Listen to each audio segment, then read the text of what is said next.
the trailer dropped and everybody was upset about it because it really feels like someone said another title could be Finding Aquafina because it's like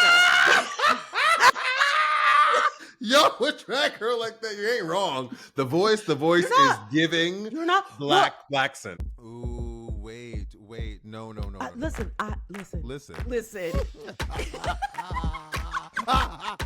Wait. I hate you for that. Let me fix it. Oh, Delon. Your lips are looking very luscious. I did just put some chapstick on because girl, it's 41 degrees today. Can't relate. It is beautiful. And honestly, Delon, today is one of those days that like when I lived in New York, I would roll my eyes at Angelino's because I would be like, it's October. Can you believe? Do you feel this? Do you see that? It's chef's kiss outside. Yeah, everything is dry. Everything is dry. My booty hole's dry. But I ride a bike everywhere here in Boston. So it was like today I was like, oh fuck, it's starting 41 degrees. It wasn't that bad, but you probably, I mean, you do remember because you got that, that weak system. Florida immune system. That Floridian. But like, where like you just feel the cold in your bones. In your bone. Yes. In the bone. Today That's how I feel sometimes with my air conditioning. I'm like, ooh, it's cold. Get the fuck out. She's like, ooh, turn it down. It's so cold. Who's paying for this? Me. Oh shit. Let me turn it down. Honestly though, I was like, don't just turn on the heat. But I was like, I'm gonna wait. That's what happens in class. That's what happens when you go, when you look at these bills and you go, how much electricity am I paying for, America?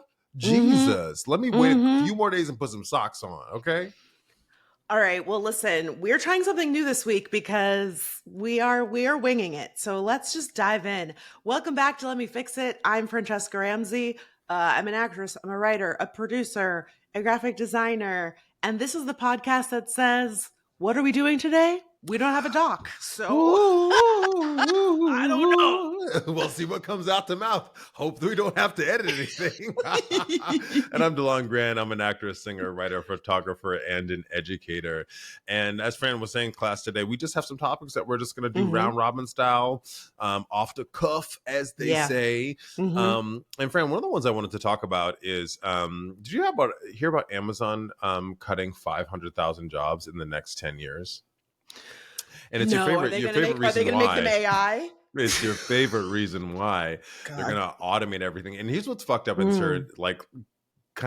just fucked up about it, I guess. Yeah. Insidious about it is that they're telling their employees to use softer language, like, it's advanced technology and co-robots, collaborative robots.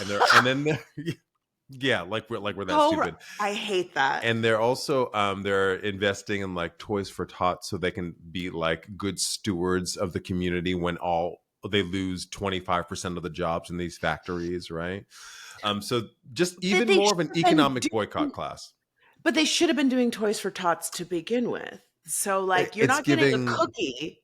It's giving industry around like the Pride parade, It's like, oh, that's when Chase Bank knows that there are gay people around, So there's like pink washing is when you have a company that just tries to show that they're like inclusive of queer people. Then greenwashing is when they slap a little baby duck on the product and they're like, we like animals.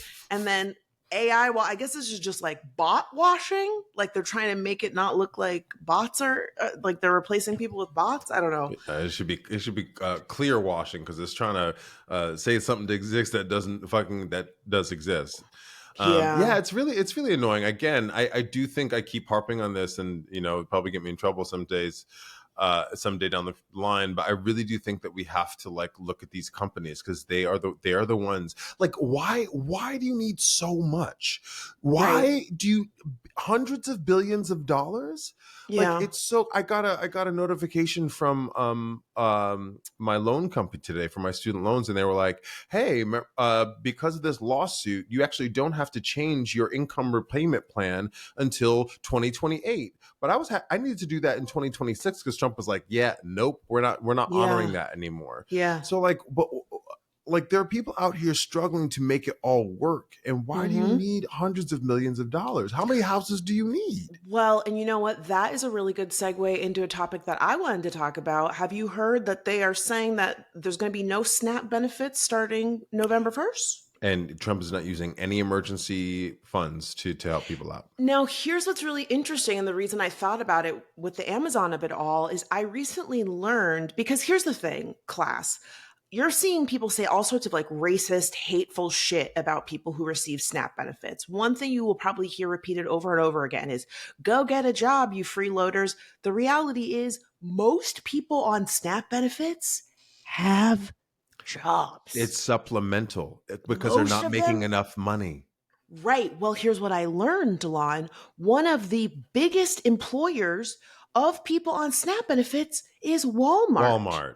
And what they do is they get a special subsidy for having, for one, for accepting SNAP as a form of payment and for having employees on SNAP. So it's like they're double dipping, It's triple crazy. dipping even. On us, guys. On Remember that on class. On our taxpayer money. Yes. And let me also add to that another thing that I learned, because again, you see so many people pushing misinformation. Oh, I don't want to pay for you to be able to eat Oreos and blah, blah, blah. It costs you like $32 a year to supplement SNAP. That's how Yes. much it's costing us. Okay. Right. Meanwhile, when we talk about how much it's costing us in order to keep the billionaires comfortable with multiple yachts and, multiple Corporate homes and shit, subsidies, the corporate subsidies, we are losing. $700 a year. It is mind-boggling. But the other thing, Delon, that it's just like I have to shake my head and the fuck around and find out of it all is there are a lot of white people, palm-colored people, finding out that SNAP, food stamps, and EBT are the same thing. They are online going, well, it doesn't matter for me. I don't get SNAP. And people are like, but do you get food stamps? Delon, let me tell you. And also the other part of this thing with the SNAP thing, Fran, is that it also hurts small businesses. Because small businesses who accept SNAP, yes, that's a huge amount of income that their local community is not going to be able to invest in. Grocery stores. And local grocery stores. And also think like if you spend $1 in SNAP, because the government subsidizes that, the business gets $1.54. Right. And so they're getting even more money for the benefit of taking SNAP. So people are going to lose out they lose out so much. The other thing about like, what pisses me off the most about like people judging other people for and full transparency, I can be conservative in some ways when it comes to like people working and needing jobs and all that stuff too. Like I get it. Like we work in a capitalist system, but I also grew up on government benefits, right? My entire life. So I also have a soft spot for it. But you're going to sit here and talk about how it's socialism and how these people are lazy and all these things. Children. Yet Amazon uses the roads that we pay for to deliver things to us, right? The air traffic controllers. These companies use air traffic controllers that we pay for, that the government pays for to run their businesses, right? So like the government is here to help all of us. And the idea that those who need a little bit more are lazy or stupid or whatever adjective you want to add to them is just you're looking for a scapegoat. You're looking for a reason that you don't have the things. Something like 45 million Americans. And I saw someone ask this, instead of asking, why are those people so lazy? Why aren't you asking, why aren't companies paying enough money for people to be able to feed their families? And I'll also add, regardless of what you think about people's political affiliation or if they're lazy or they're whatever, a lot of children are going to be impacted by this. And ultimately, I don't understand how anybody can call themselves a Christian or a follower of God and not remember, like you not really checking in on the book club. You know what I mean? Because the book says a lot about feeding the hungry. Like, you know what I mean? And helping your neighbor and helping the sick, but y'all don't want them to get healthcare. You don't want them to get food. It is just mind blowing. And to your point about the economic boycott of it all, I really do think that this is going to inspire a lot of people to put their foot down I because hope this is so. not right. I hope so. And I mean, one of the big problems is we don't have a sense of the collective, No. and that I think we are very individualized, Western culture in general, but like we are, Americans are very individualized or very Mm-hmm. tribal. Does it Mm-hmm. affect me and mine? No, then I don't Then have I any, don't care. I don't care, right? But like this is affecting everyone except for that top 2%. So I really hope Mm-hmm. that we can find some way to galvanize together, because to your point about uh, hungry kids, how it's going to affect them, and if you're Christian, if you're pro-life, then you should be Mm-hmm. pro kids getting food. If you're Yeah. pro-life, then you should be pro healthcare, Yeah. right? If you're Yeah. pro-life, then you should be pro pre-K, free pre-K for kids. Mm-hmm. But Mm-hmm. y'all are out here picking and choosing, being what do you call that, cafeteria Christians? You know what I Oh. mean? Oh. um you never heard that term? No. Yeah, being cafeteria Christians, because it's about control in the end. Oh. Let's be Okay. honest. Oh God. Yeah. What's your next topic on A your lighter little topic list? is I want to talk somewhat controversial because some people hate it. What are your thoughts? I've mentioned this on the pod before. What are your thoughts on seltzer water? Oh, I love a seltzer. Now, are you just gonna drink like a plain seltzer water, like just No, fizzy no, no. I water? like a flavored. I'm a Splendrift girly. I Mm-hmm. like they have a grapefruit that I really like. They have a Mm-hmm. lime that I like. I used to drink what's the other one that everybody uses all the time? Oh my God, it's like it has a really weird name. My brain is crapping out Oh, on me. Waterloo? No, that's one of them. No, no, no, no. It's what is it? Hold on. Class, Spindrift. put it in the comments. It's the one that like it's pronounced very differently than the way that it's Oh, La spelled. Croix. La Croix, it's really LaCroix. But Is you it? but according listen, I say LaCroix, but according to them it's LaCroix. I The used company, to yeah. I used to like a LaCroix, and then somebody said it tastes like a static television, and I could never go back. I hate people so much. I hate people so You fucking know what? much. It does taste like a static Oh television. my god! I mean, listen. Some people don't drink it because it's called Lacroix. Ready? Yeah. Well, But do you like it though? I love it. My our friend Kirsten was in town visiting over the Yeah. weekend, and I had I forget I think probably Waterloo in the Hmm. fridge, and I also I have don't like like, Waterloo. I mean, I can't really, guys. I really can't tell the They difference. taste. They all taste different. That's like people being like, well, the Starburst tastes different. It's all artificial candy. Get out of here, right? It's all fucking fake chemicals. But I have like glass jars, and I use a what do you call that? The machine that Oh, I was you have. boycotting Oh, for a yeah, while. yeah. You have a little seltzer machine. Yeah, seltzer machine. Hmm. And I had like little bottles of it. And I was like, oh, do you want like, like seltzer and like a glass, or do you want like a Hmm. can? And she was like, Hmm. oh, well, there's no flavor in that. And I was like, oh no. And she's like, ew, no, give me Oh, that. I was you like, you like a unflavored? I like it. You can give it to me. Up, You just. down, backward, forward. I don't give a care. He's like, I just Beans, want my drink to potatoes. bite a little bit. Just. I just, I just wanted to go. A little spicy. A little Yeah. No, I spicy. like a little flavor. Yeah. Yeah, some people really don't like it without the flavor. Like even at a restaurant, I'll be like, "Can you give me a seltzer water?" Mm. Because I'll that's put a it's little, my jam. if there's no flavor, I'll put a little squeeze of lime, or I've been freezing lemon slices so that I can just drop a lemon in my drink and it's like a frozen little ice cube. She's always doing something.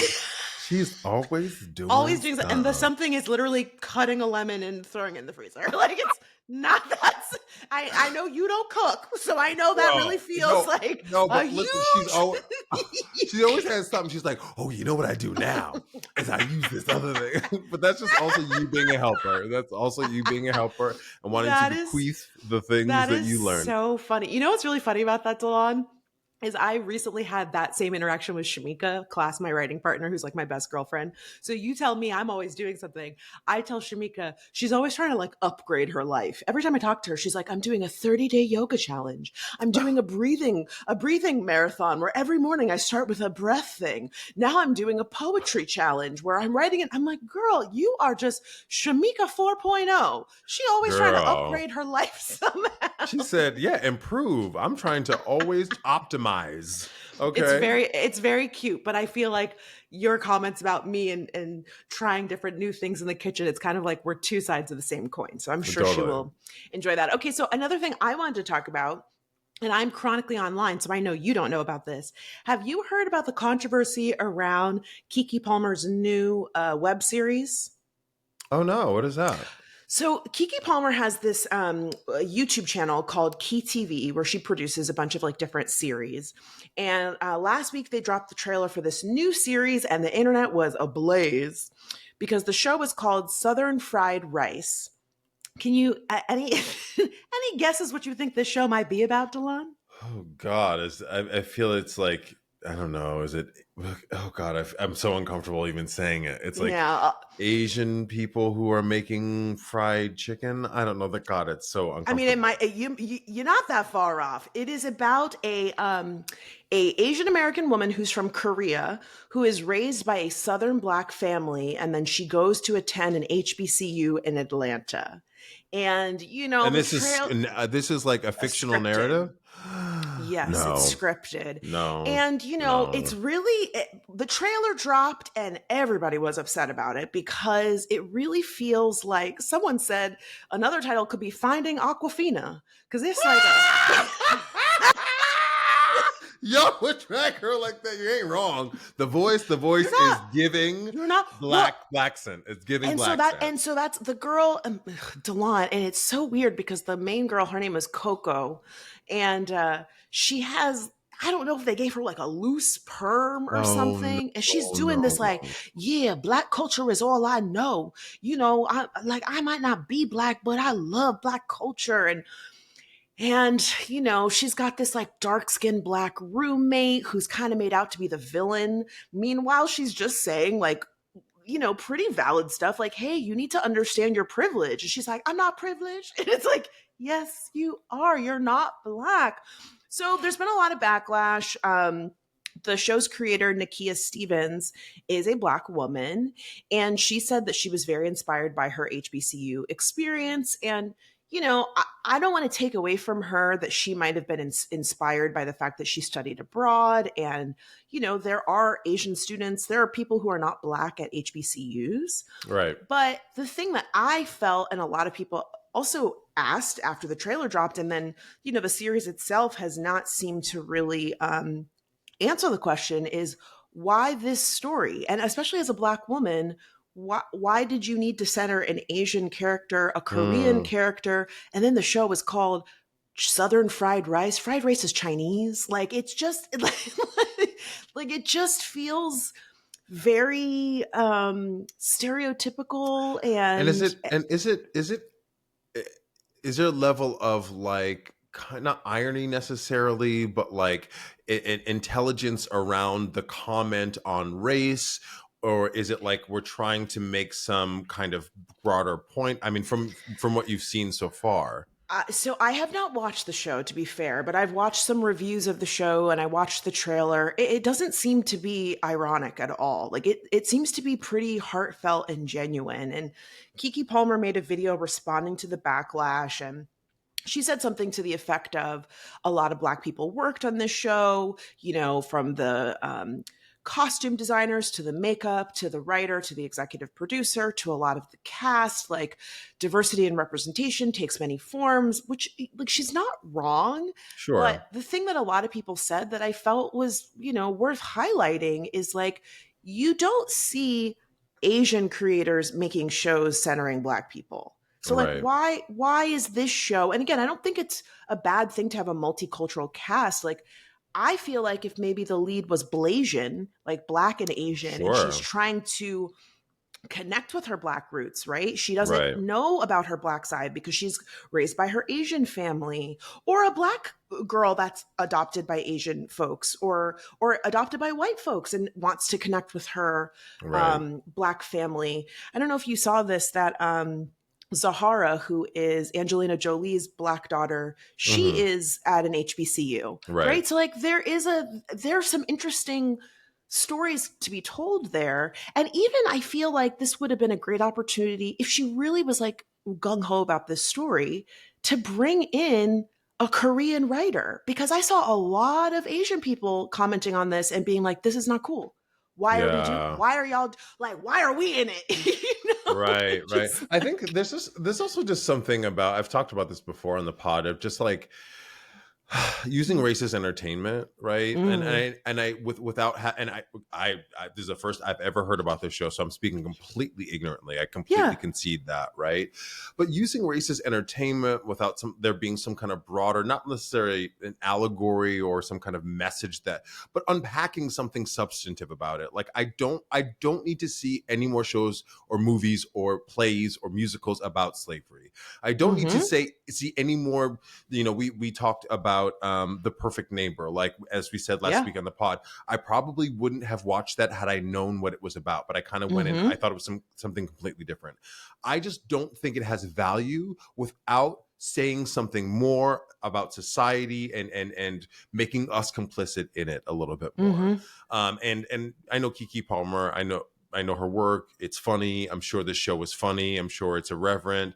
And so it's probably not my jam, but I don't think racist entertainment is the move anymore. Like Kenya Barris kind Yeah. of made his whole Yeah. How brand many that. shows do we need?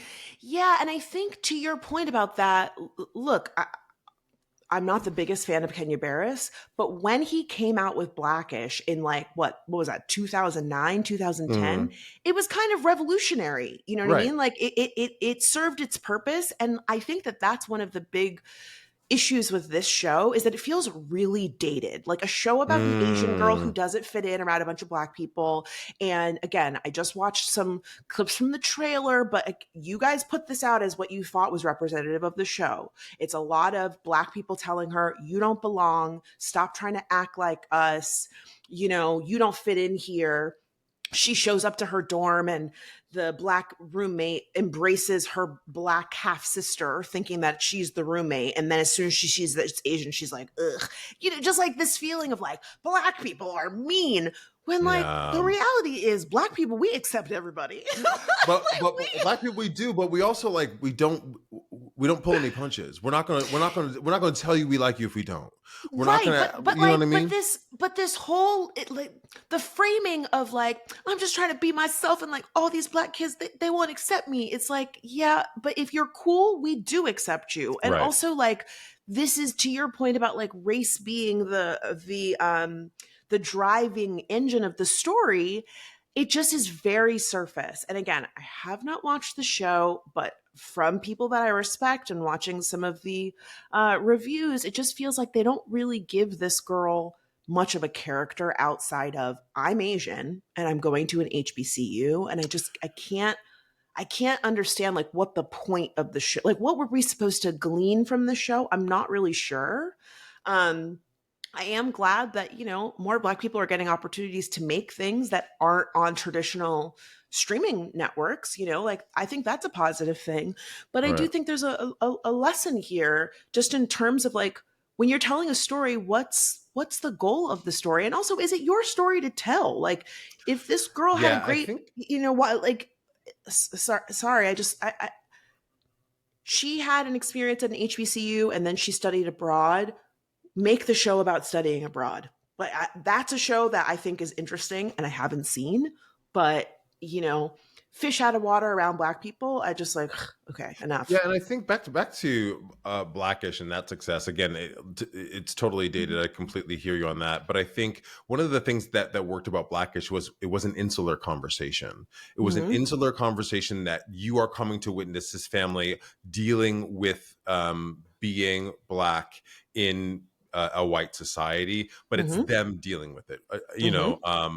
And so I think that empowered the story and Yeah. empowered kind of race being the engine, Mm-hmm. um But to your yeah, point, it was also about Kenya's experience. It was sure. about it was about his experience being a black man who is now giving his children an opportunity to live in a world that he didn't get to come up in. Private Hmm. schools, designer fashions, nice cars, money, and still feeling like, but I want my kids to still be black. And what does that actually mean? And like Hmm. understanding Broader class and message, broader broader message. message. class and racism, but then also like they talked about colorism on the show, right? Like they explored and again, I'm not here to give Kenya Barris cookies, but like he did something in network television that we hadn't seen before, Mm, and he did it in a way that felt really grounded to his experience. Now, did we need 5 more shows about, sure. him and his mixed race wife? No. Right. But like it did what it needed to do.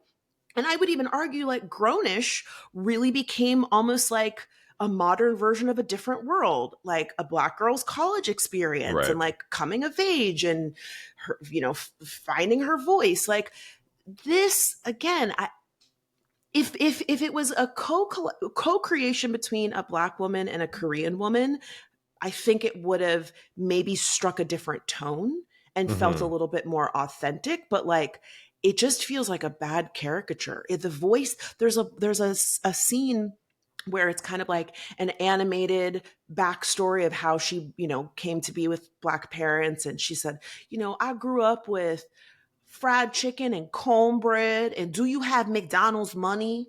Like, what? That's how you describe growing up with black parents? Do you have Well, and McDonald's money? Like, what's crazy about that too is that like I really commend Kiki for being like everyone who there were a lot of black people who were creators on mhm, this, but like you create a caricature of yourself. You create a yeah, caricature of us by hmm, doing that, and also give permission for people, I think, to exist in that world. And that's not to take anything away from somebody who was raised by black parents who feel yeah, that they have an affinity for that. But we also know that there are a lot of people who have black sense on the internet hmm, and appropriate culture hmm, and identity therein that steal, dare yeah, I say, and I think it gives a weird permission for that. Um, but I yeah. have to find out where this is because I haven't seen anything on it yet. So Yeah, I'll send you the trailer and I'll link it in the description because everybody they've been getting the girl who created the show, as Twitter does, they went and they searched her tweets for the word Asian, mm, and she had a number of damn. weird tweets about just weird fetishy stuff about how much she loves Asian people and how she wants them to like her, and saying that she was part Asian, but then they found her parents and her parents are neither her parents are Asian. Not Just Rachel Dolezal, not Rachel yes, Dolezal. Get just out of here. yeah, Nasty. not great. So my next one is also something to watch. Have you Mm. I'm a big fan of Michelle Wolf. Big fan Hmm. of Michelle Wolf. She has Yeah. a new special on Netflix that is Oh, so fucking funny. I just love she's this so woman. smart. She's so smart. She's so smart and like is irreverent in the way that Ricky Gervais is irreverent, Hmm. but smart. Ricky Gervais is also very very smart, but he's Yeah, more interested, I think, in proving how smart he is. I want to say the offensive thing because it's funny, and Hmm. comedy gets to say the offensive thing because it's just a joke, which I completely get behind. But Michelle Hmm. is like, yeah, it's a joke, but should it be a joke? You know Hmm. what I mean? That's her Hmm. comedy. Hmm. Like, yeah, Hmm. I'm going to say the thing, and it's offensive, but why do we say Yeah. that? I Yeah. really appreciate that level of comedy. And I didn't realize that she'd had a baby, and you know, Yeah. a lot of female comics talk about their pregnancy and talk about having a baby.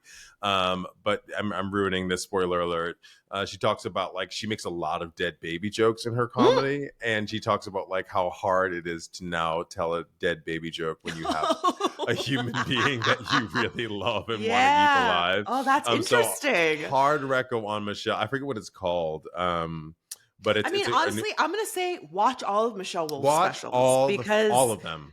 they are really, really funny. Fun fact, I shot a pilot with Michelle Wolf. Did I want you? to say, yeah, you know me, the queen of dead pilots. We're talking about dead baby jokes. That's dead pilot jokes over here.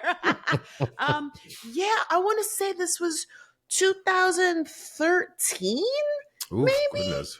Yeah, it was a really long time ago. But she's so funny. She's so smart. I will definitely check that out. Yeah, hard reco. Um, I have a bone to pick with the state of California, and that is because my driver's license is about to expire. I have a New York driver's license. I just never changed it over because my driver's license photo is so cute and I just didn't want to get rid of it. Delon, did you know I have to take a driver's test? I can't just move What? my license over. No, wait, no, wait. Is that because you waited too long? No, everyone has to take if you switch your driver's license, you have Nuh-uh. when I moved to New York, I did not have to take a driver's test. I just had to have my license and get a new one. But in the state of California, you have to take a driver's test. And let me Holy tell you, shit. this test, and not only do you have to take a Was test, it an actual driving test or was it a written oh test? no, a written test. It's a written Oh my test. God, girl, you had me so girl. I was so nervous for you. Delon, I was like, can you do 90-degree backing? Can you parallel park? I can drive. I can parallel. I can That drive. ain't what I asked. That ain't what I asked. I said, can you do 90-degree backing now, girl? Yes, I can. I can. First of all, my car is the size of a tin can. So I better be able to back that motherfucker up. Wait, but tell me about this test.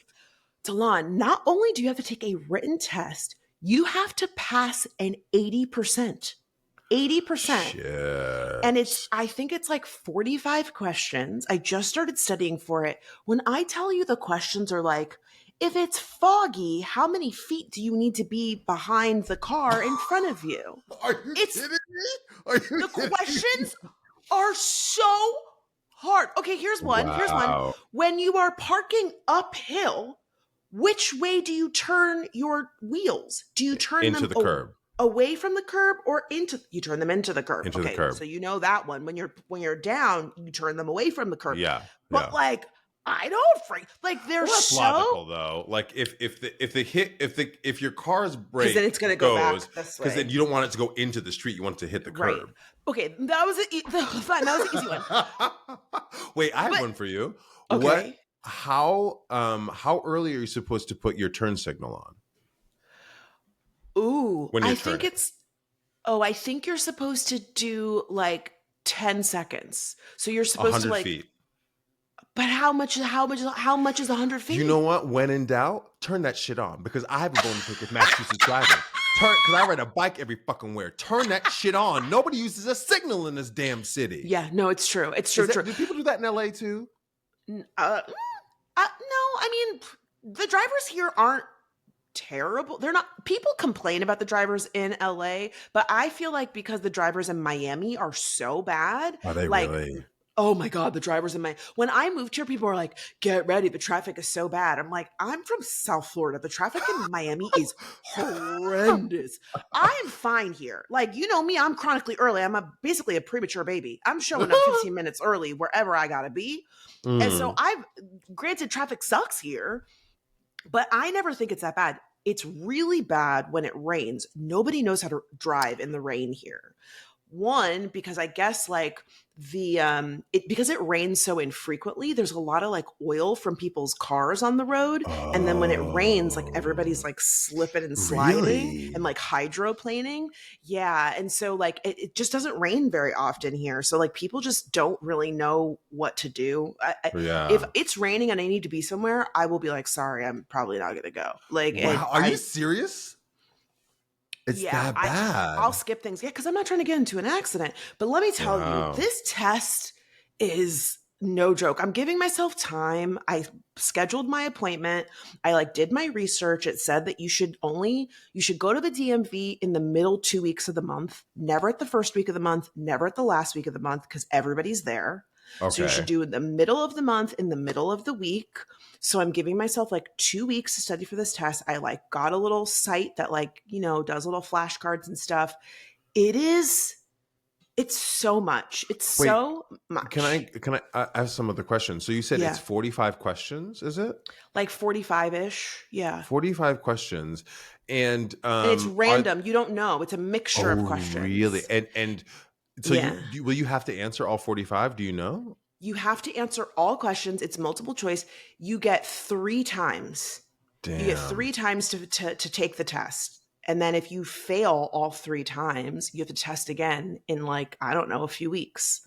Damn. Now, did you pass your driver's test the first time when you got your license? Yes, I did. But I went to driving, but I got like a driving coach or whatever. I did too. How did you do? I didn't pass the first time. I passed the second time. Oh, so that's why you were projecting that onto me. when What? you asked me, when you said, do you know how to 90 degree? Because you were bringing the spirit of your You know failed what? test. You know what? I'm not even going to argue with you because that's exactly how I failed my test. That's exactly. You're right. You're right. That was the move. That was exactly how I fucking failed my. What happened? I said to him, we got to the 90-degree back in the parallel parking, and I was like, so how many times can I pull up?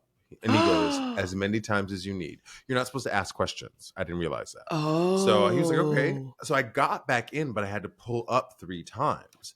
And then he was And like, you that's where failed. you, And I was like, what? He's like, for you that can't ask one questions. thing. That one fucking thing. Wow. Okay. Well, now I feel bad. I feel like that was wrong. I feel like that was unfair. And Right. I think asking showed that you wanted to do it right and you were taking caution. Right. That's a positive thing. Exactly. I mean, whatever. I have the license now. But let's talk about the DMV really quick. The DMV is where dreams go to die. That place is terrible. And everybody, and their government employees, I assume, that might not be true, but I assume they're like state government employees. I don't know, but they all got attitudes. Every single one of them. Attitudes. They're clearly not paid enough because God, they could not care less about you and your needs or the fact that you have to get to work. You better have the whole fucking day to go. You to the better take the DMV. whole day off. Whole day because God. that's where you're gonna be. That's where you're gonna be. So that's what I'm prepared for. Jesus. Yeah. On a lighter note, so someone a student in my class today said, I was like, asked them a question about another character in the monologue that they're from the play, and I was like, so like, what does this guy have that you don't? And he was like, I don't know. I guess it's like his aura. And I was like, oh God, is that like a Gen Alpha thing? And they all went, no. They were like, no, I'm not Gen Alpha. We're Gen Z. How dare you? And I was like, yeah, they're Gen Z. But also aura is like a woo woo. Like you can see your aura. Like out, like yeah, but like people don't say that on like in just like in passive. Oh yeah, they use it. They use it differently. That's for sure. Yeah. And so I was like, oh, in my mind I was saying, oh, is that what y'all say, aura? And they were they just got so mad that I called them Gen Alpha. I was like, well, what's wrong with Gen Alpha? Hey, Gen Alpha is like 4 years old. Like those are really? like they're the youngest Gen Z I think is like. Ooh, let's look it up. I think Gen Z is like 21, 22. Okay. Youngest. And Gen have Z. you also heard this thing 6767? Oh God. The youngest Gen Z is 13 years old. 13. Okay. Wow. So it's a big umbrella. Yeah. They're always very big. I don't, that 6-7 thing, I still don't understand what it's, this little girl I'm working with who's 13 years old in the next play I'm in, she was like, well, 6-7. And I was like, what is that? And her mom was like, nobody knows. Nobody knows what that is. They're all saying it. Somebody explained it to me and it really didn't make any sense, but it was something about a rapper said it. And then there's in his song. In a song. God, we sound so old. A rapper. A rapper. Somebody in the hippity. In the hip hop. Back in my day. I literally said that today. I was like, well, back in my day, I was like, did I really just say that to my students? Delon, you know what I said recently? I have a family friend who is a professional soccer player. And I knew her. We grew up together, and so my mom was like, "Oh, she's gotten really big. You should go to her Instagram." So I went to her Instagram, and I was like, "Oh my God, she's so like this is crazy." And then she's 30 years old, and I said, "I knew her when she was a baby." And I went, "Why did I just say that?" Because I did know her as a baby. Right. I was 12 when she was born. Crazy. And I was like, that's something that other people said to, you know what I mean? Yeah, like your mom's friends would always be like, I knew you as a baby. Right. And I just couldn't, I was like, how is she 30 years old? She's an adult. She was a baby before. I was talking to these people at a dinner with some friends who were in town last week from my hometown, Duluth. And they were everyone was talking about their kids. And one woman was like, oh yeah, my kids are 18 and 18 and 15. And I was like, how old are you? She was like, I'm only 42 or 45. I was like, what are you talking about? God damn. But we could have full-grown teenagers, full-grown adults. Yeah. At this age. We could. Listen, I did a Google about the internet meme 6-7. Started with 2024 drill rap song Doot Doot by Skrilla, which features the lyrics 6'7", I just bipped right on the highway. Then the phrase gained popularity because of an NBA player, LaMelo Ball, who is 6 feet 7 inches tall. The phrase Um, is used absurdly and without a fixed meaning, often as an inside joke. It's frequently accompanied by a hand gesture of moving both hands up and down as if weighing two options. It's called a form of brain rot humor that is meant to be confusing to older generations. okay, So I need the them to slow point down the with point that. is that it is nonsensical and Yeah. that kids get to go like hee It's an hee. antagonistic thing. Yeah. It's antagonistic, but let me tell you, the adults are sick of it. Because I saw a TikTok of a teacher, and she was like speaking to the class, just filming herself, and she said, "I'm gonna let y'all know right now. If y'all say 6'7", you're getting an F on the test. You about to get a 67% in this class." I love Silencio. her for that. Silencio from the class. I Because they just love say it that. all the time. Yeah, for no They reason. say it That all is the time. so fucking funny. 6'7". There was a girl in class the other day who she was doing a song. I'm an acting teacher class if you didn't know, Mm-hmm. and she was doing a song and she went like this a bunch of times like as she was performing, and I was like, I just want you to know you're doing that, and several people went 6'7", 6'7", and I was like, oh God, that is what is happening in the world. We are so fucking. When do we become this old, man? God, I thought I Okay, was. here's what. I still think Okay, I'm cool and hip and sexy. Mm. but it's making me think like we didn't have. I can't remember doing something like that when I had jokes. You know, I'm actually We funny. had that. We had those stupid What things was our though. stupid thing as a kid? Did I do that? Or like, Yeah, but that came like from a television show. Like this and did I do that had a format. Like this is just 6'7" means nothing, and like that's the joke. Like, you know what I yeah. mean? I'm sure I so. don't. Class, let us know that we had Yeah, something growing up in the 90s and yeah. early Class, aughts. tell us in the comments a weird, stupid joke that you had. I remember. Well, well, this is not the same thing, but we used to do like that's what she said. So like anytime someone would say something like like slightly sexual, Yeah. like, "Oh, this is too big. It won't fit." That's what she said. Like, do you know what I mean? Like we all Right. just would cackle like it was the funniest thing in the world. Right. Um, Or your mom. That was something. yeah, You your would someone mom. would say like, oh, hurry up, your mom. And you'd be like, okay, well, that makes no Yeah. fucking sense. You know? Just so stupid. Well, listen, do you want to move on to the glow up? Oh yeah, let's do the call up. All right, great. So now it's time for everyone's favorite segment, the glow up, where we give props. Woo, do I remember? We Ooh, give proud of props you to though. those who have turned themselves around without our help. Delon, would you like to go first? Sure. I'm giving this one to me, Okay. and I'm giving it to. I'll expand it to teachers. Um, Class, there's so much empathy that is required, and not every. I'm not saying I'm the best teacher in the world. I say repeatedly on a regular basis, I'm not for everybody. Everybody is not for everybody, and but I Mm-hmm. really do strive to lead with empathy and receive students as they are, and I'm just discovering that doing that is super successful, right? Today I called a student out on something, Mm. and it was abrupt, and he responded well, and then he stayed after class and was like, hey, I just want you to know I didn't mean to clap back at you. And I was like, hey, I called you out on the thing, but I called you out because I know you can take it, because we have a Mm-hmm. tete-a-tete, we have a joke, and I also know you're very talented. And so the idea that I called him out because he didn't do the homework, and I was like, you Yeah. can't do the homework in class. I see you Yeah. doing it in class, Yeah. but you still have to work. You still have to. I still want you to perform the thing that we worked on, so we're going to do it in real time, right? But I'm giving myself a little pat on the back, because Yeah. you really do create that culture. You really do. I really respect people who say I don't know. If I ask you a Yeah. question and you're a director in a show that I'm acting in, or you are a superior, or even you, Fran, if I ask you a question, you go I don't know.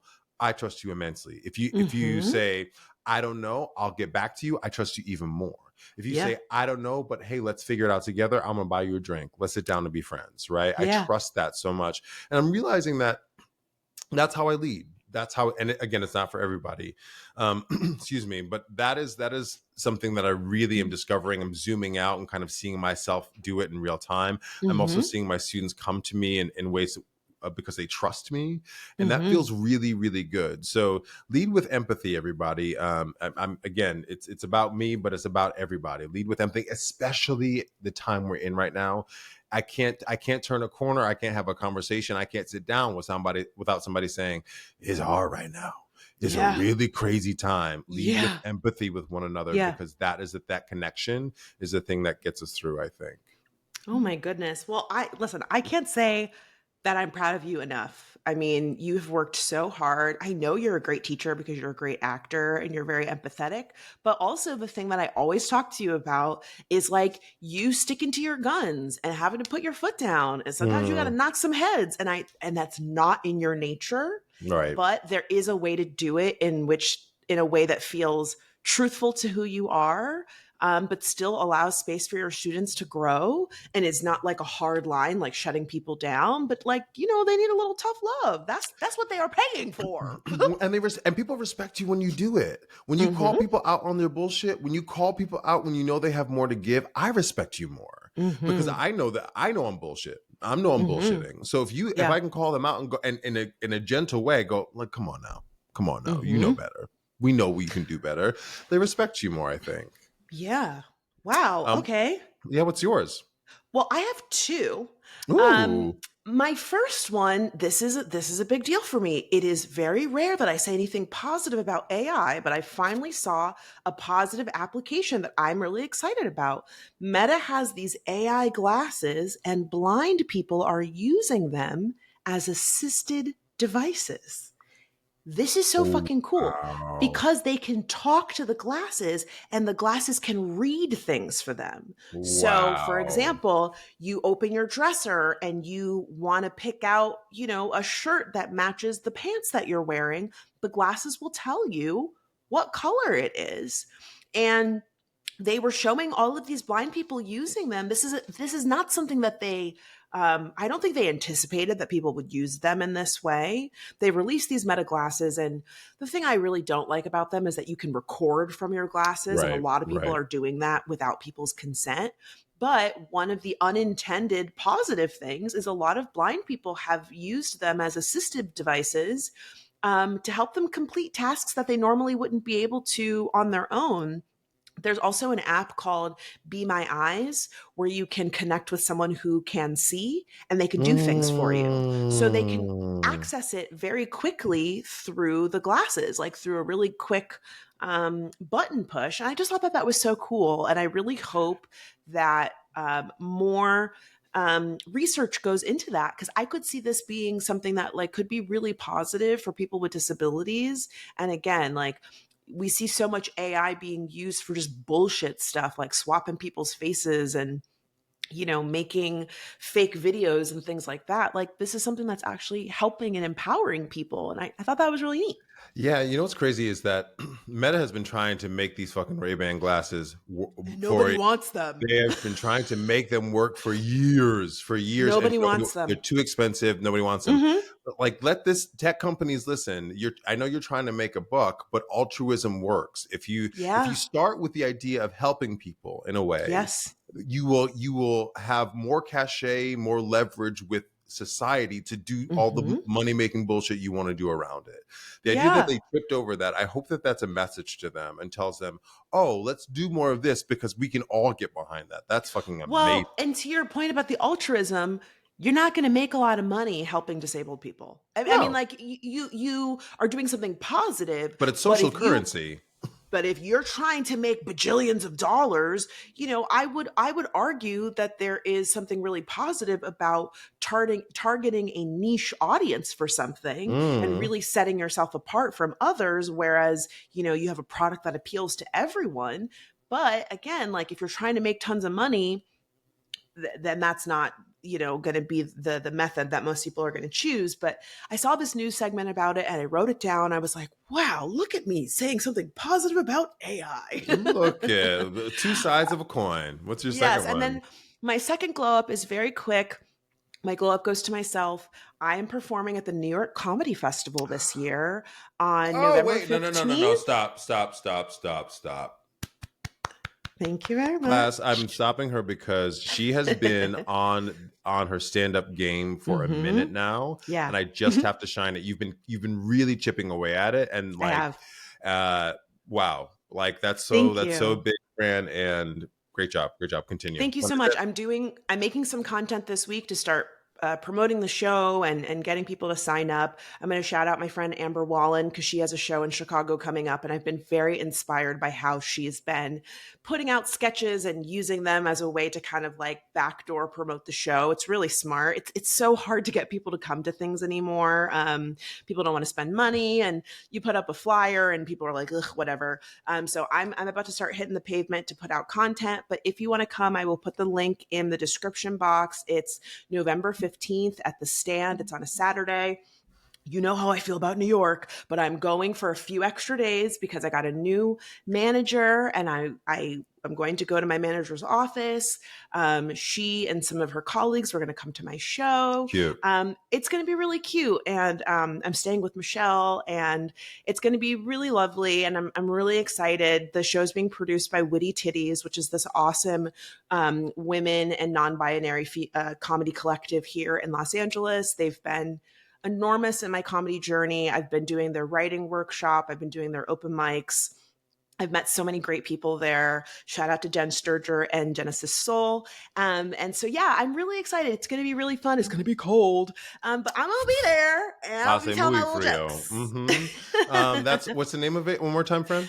It's the New York Comedy Festival, and I will be performing at the Stand on Saturday, November 15th at 6 p.m. That is so amazing. I'm so proud of you, friend. Thank you So so proud of much. you. And then stay tuned for when she produces her own stand-up special, okay? Because you know she's about to have some Oh, jokes. okay. Well, Delon, you're doing that to me. I'm about to do it to you because you're supposed to be working on your one-man show. Yes. I said no. Wait. I performed some songs for my friend Kirsten. We were had some wine, Yeah. and she was like, "Oh my god!" And I was like, "Thank you. That's what I needed." So Yeah. 2026 Mm-hmm. January, I really just have to do it. I really just have Yeah. to do it. You got to do it. And you know what, Delon? I'm also going to say a glow up to us because we really did this whole episode with no doc. None. With None. no Just doc. talking. And you know what? I got to say, I feel like this is a new era for us because I was so burnt out this week, and I sent a lot of texts, and I was like, I didn't put a doc together. And I didn't either. So I've been outside all fucking weekend. I was out in these streets, and I just didn't get to do it. But we did it. This was great. I think this is great. Like loose topics, just us. Mm-hmm. I mean, we've always said this about the pod. You and I do this anyway, right? So it's just us talking and formalizing it with video content. So Yeah. let's more of this easy peasy, beautiful brother girl. I like that. All right. Well, class, we do want to hear from you. So please go ahead and hit us up over on Instagram at Fixitpod, or you can email us, lemmefixitpod@gmail.com. And we know that you found it here on YouTube, but remember, hit that that little notification bell if you want to get us every Wednesday. We have new episodes every Wednesday. We love you. I'm Delon. I'm Franchesca, and this was Lemme Fix It. Yeah.